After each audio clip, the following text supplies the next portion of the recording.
And this project is turning out a little bit different than what I had visualized in my head. And since we're already standing here next to him, I thought I might as well take a moment to introduce you to my newest amigurumi design. Well, welcome back to part 2 and the final part of me slowly driving myself crazy with Freeform Crochet. That's mostly a joke, honestly. I really am enjoying this project. However, there have been a few hiccups and things there, which we will get into. If you're just joining us now and you don't know what I'm talking about, I tried my first ever Freeform Crochet project. Try saying that 3 times fast. And if you haven't seen that video yet, definitely go check it out here first and then come back. But it's going pretty well so far. There have been some things that I wasn't expecting, and I have my biggest challenge of the project yet right now, and we're going to talk about it. I have worked a little bit on it since then, so I'm going to show you what I got done and how I think I'm going to tackle the issue that I'm having and all of that good stuff. So hopefully that sounds good to you. Grab your crafty project, a beverage, and let's get into it. So for those of you who remember last week, we ended off with our kind of back piece that's supposed to be water inspired, maybe like a pond or something. I was thinking kind of Monet's water lilies or something like that. And I was about 80 or 90% done, I felt like, on the backer. So I've actually finished that. I did a couple more rows of our main blue and then ended off with a darker blue, which I feel, before I show it to you, was the right choice. It really kind of put a border on everything and made it feel like one piece. I was struggling to actually enjoy where I was at the project in the last video. It was just turning out different than I expected, and I wasn't sure if I really liked it. However, now that I've done that, with all that said, now I'm going to show it to you. I'm going to show it to you. But first, you have to promise to not judge it early, because it's a little wrinkly or wavy. I don't know what to say. So I am currently struggling with tension and different points meeting up, I guess because some of the yarn was lighter weight, which I talked about in the last video. It could be cool to do different weighted yarns. I don't recommend it.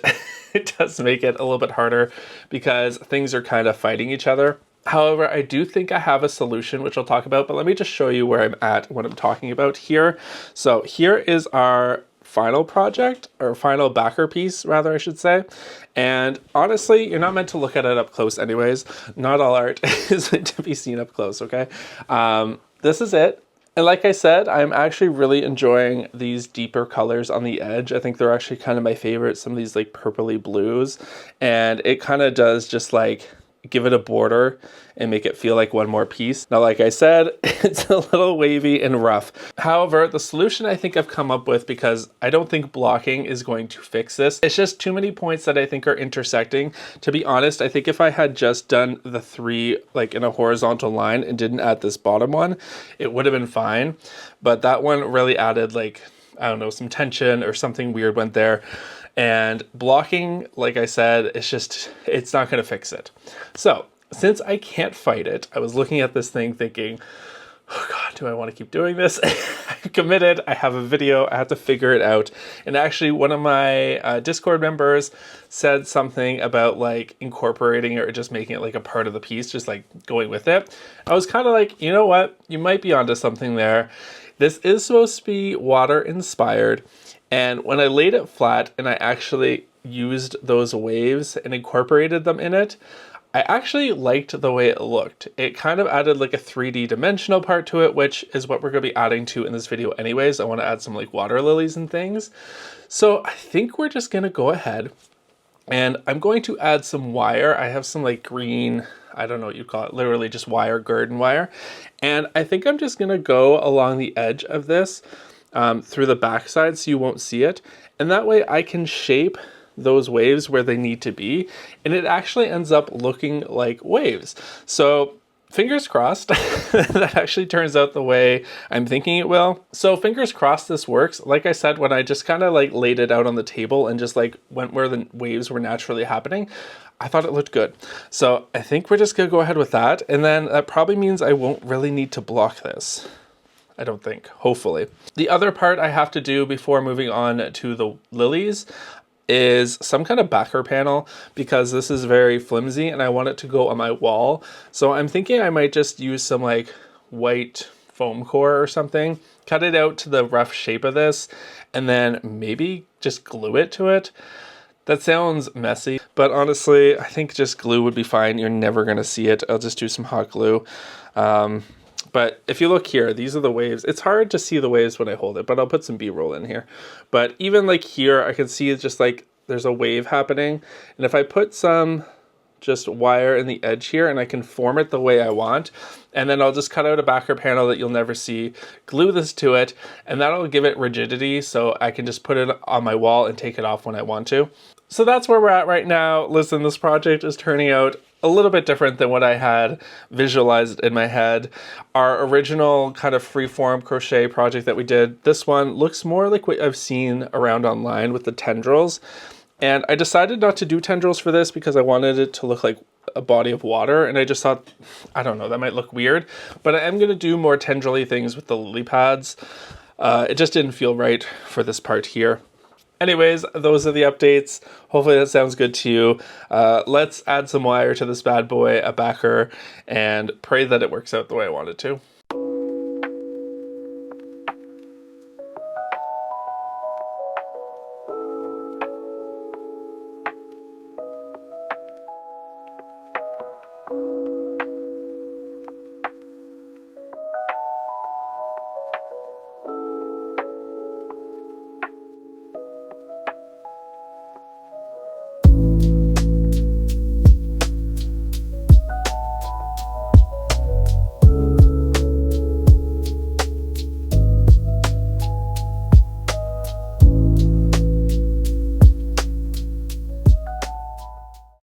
Alright, so we are at the end of adding the wire to this. Started off a little bit difficult, but I found once I cut the ends like straight as opposed to on an angle, it actually went through the back loops much easier, so that kind of helped. Still took a good like hour, I want to say, and I know what you're thinking, Chris, this looks insane, and you're not wrong. However, we're going to just kind of work this out a little bit. Work it out. We're just gonna kind of even it out. It's kind of all bunched up right now, just so it doesn't look so crazy. And then we're going to kind of find the shapes within the piece. I feel like I'm in an institution doing a craft fair project. Okay, it's macaroni night. Okay, so I'm gonna just start forming it, I guess. Now, I don't want to see any of this wire, obviously, so that's a big part.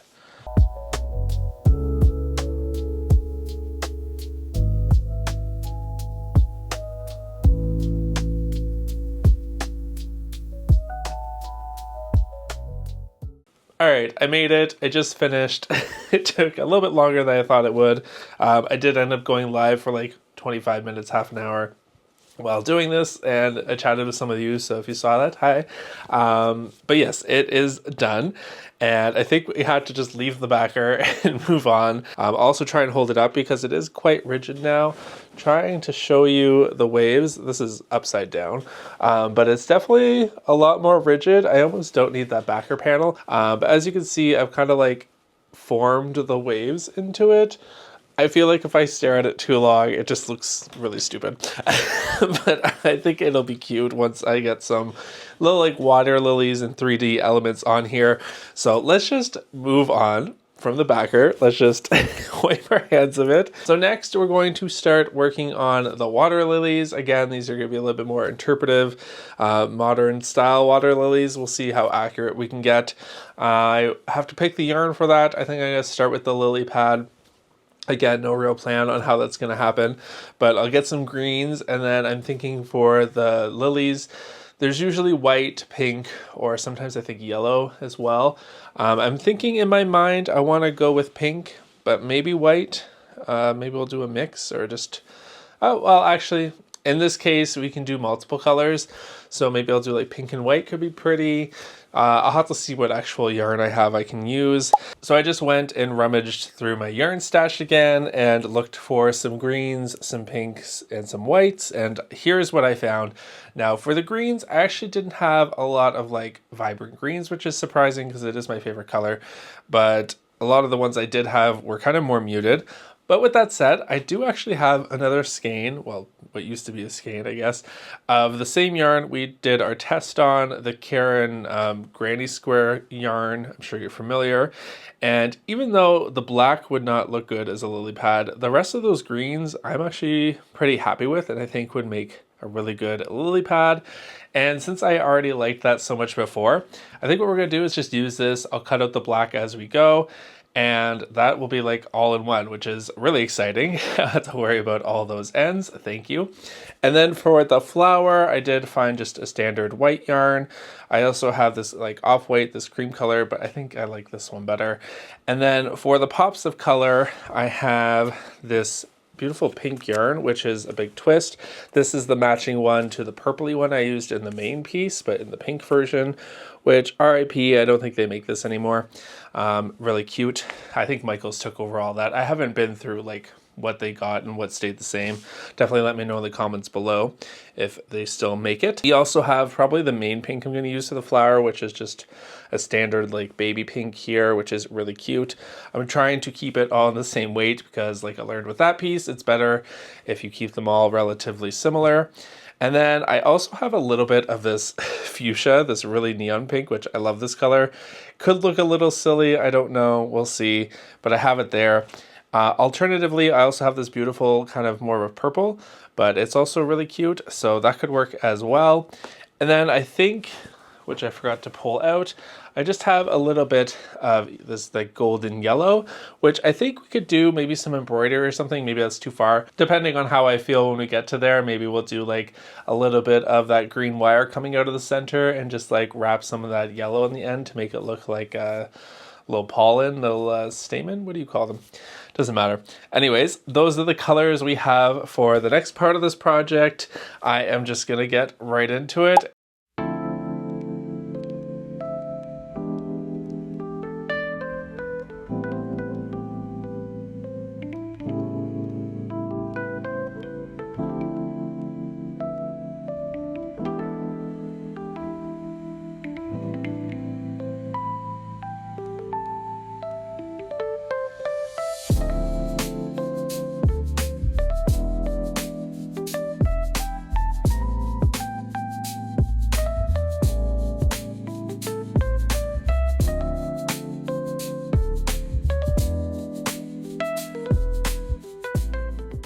So as you just saw, I was working on the little lily pad there, and I gotta say this turned out really cute, pretty much exactly like what I wanted. I think that looks lily pad-esque, hopefully. I really like the shades of green in this.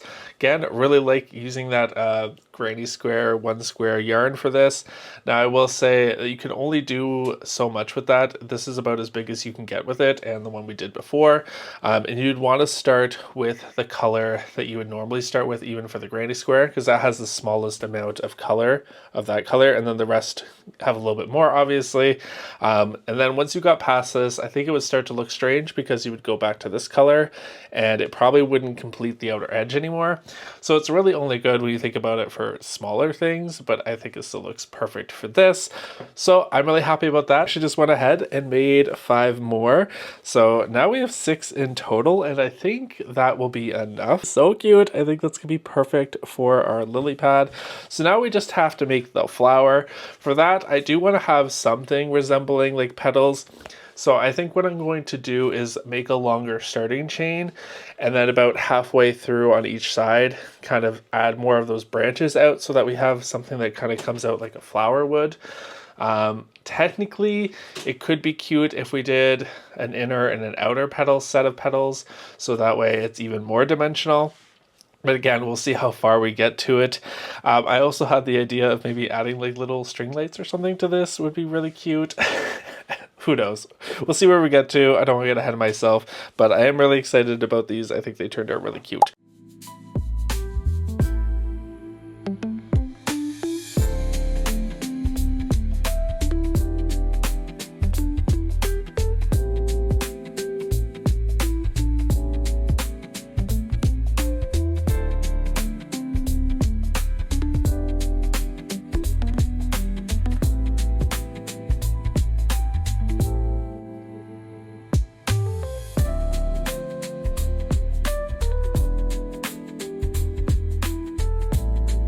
Alright, update on our project. As you probably just saw, I crocheted a bunch of our little lotus flowers on the drive up north. We went there for the day for Thanksgiving to see family, which was a lot of fun.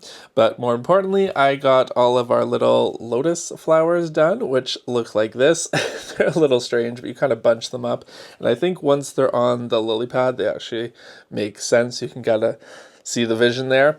The thing I did realize is I made as many flowers as I did lily pads. However, I'm kind of realizing they cover up most of this, so I might only do like 3 or 4. I think I have 6 of these on top, just because I do want maybe 1 or 2 just showing like that. But again, we'll see how I feel about it. But I think that looks really good to me anyways. Again, this isn't supposed to be like hyper realistic. I think it's just the idea of it, and I think that looks really cute. So I think we finally have all the pieces. I've gone back and forth as to whether or not I want to do some kind of like hard backer on this whole piece. I'm going to try and do it without. It seems pretty rigid now that it has the wire in it. So hopefully I won't need it, which means I can just start weaving in these ends. I'm going to sew on the lily pads first, just wherever I want them, kind of evenly space them out, maybe cover up a little imperfections or areas that I'm not fond of. And then I guess I'll put these on after on the ones that I think would look good. But yeah, that's where we're at. Oh, I should show you. These are all the little flowers here, and I think they turned out really fun.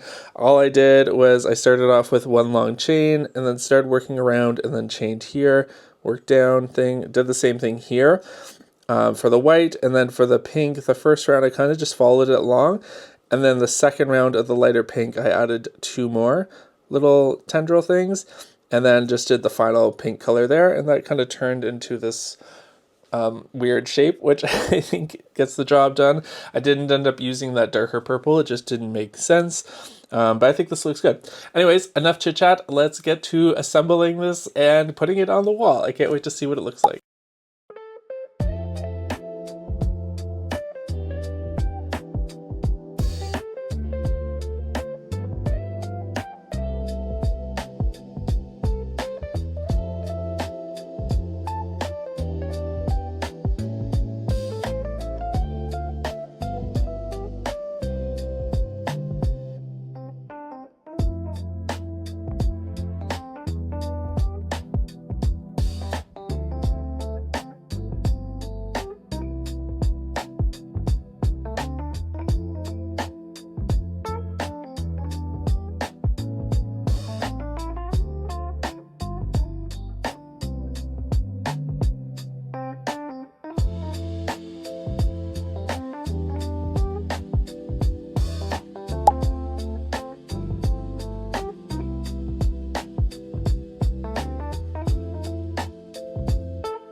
All right, everyone, it is finally time, the moment you have all been waiting for, the reveal, and I won't make you wait any longer. Here is our finished final crochet freeform wall art project thing, and I went through a couple different stages here of liking it, kind of hating it, and now I'm back to really liking it. I think the key is not to stare at it too long because it is a little weird, obviously, in the context of it being like just a fun crochet project on a wall in like a crochet studio. I think it works.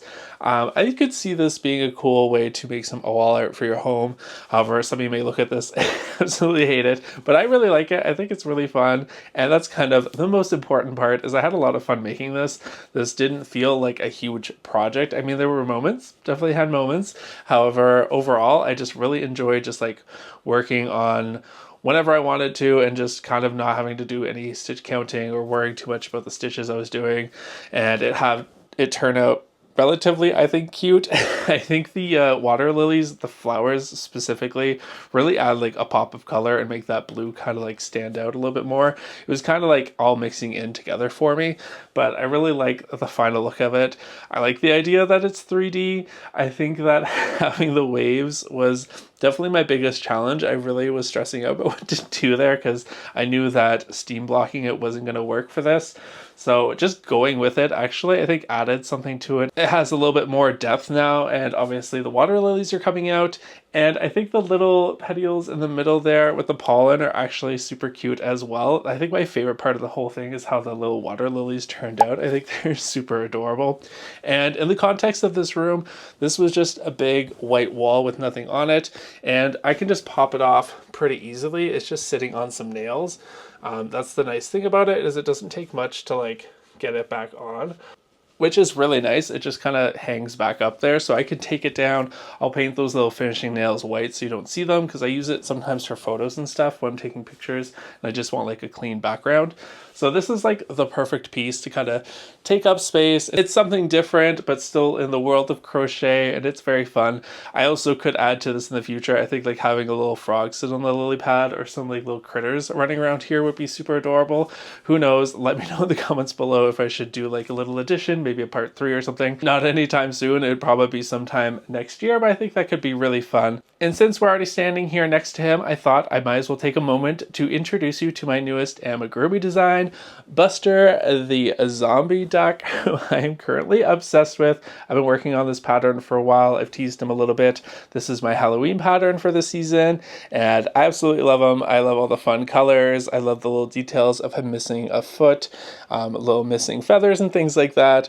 It just reminded me of like 90s Halloween with all these funky colors, and of course his brains coming out there. I think he's the perfect amount of spooky but still adorable, and he is available as of this video coming out today, so definitely go check it out at knottybearstudio.com or my Etsy shop. I'll be sure to leave the links down in the description so you can go pick yours up. Definitely share any finished makes with me. I love seeing your Knotty Bear makes, and I hope you love him as much as I do. Thank you to anyone in advance if you buy one, but thank you all so much for watching this video. I hope you liked it. If you did, definitely leave me a thumbs up down below. Subscribe if you're not already, as it helps me grow the channel. A special thank you to all of my patrons. Thank you so much for your support. I could not do this without you. But that's it for me this week. I will see you all in the next one. But until then, stay naughty, friends. Bye.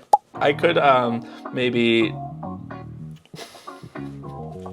I could do this. And I actually just went ahead. Oh. That actually scared me. I just had a big blue jay just sit right on my window. Why am I always so sweaty?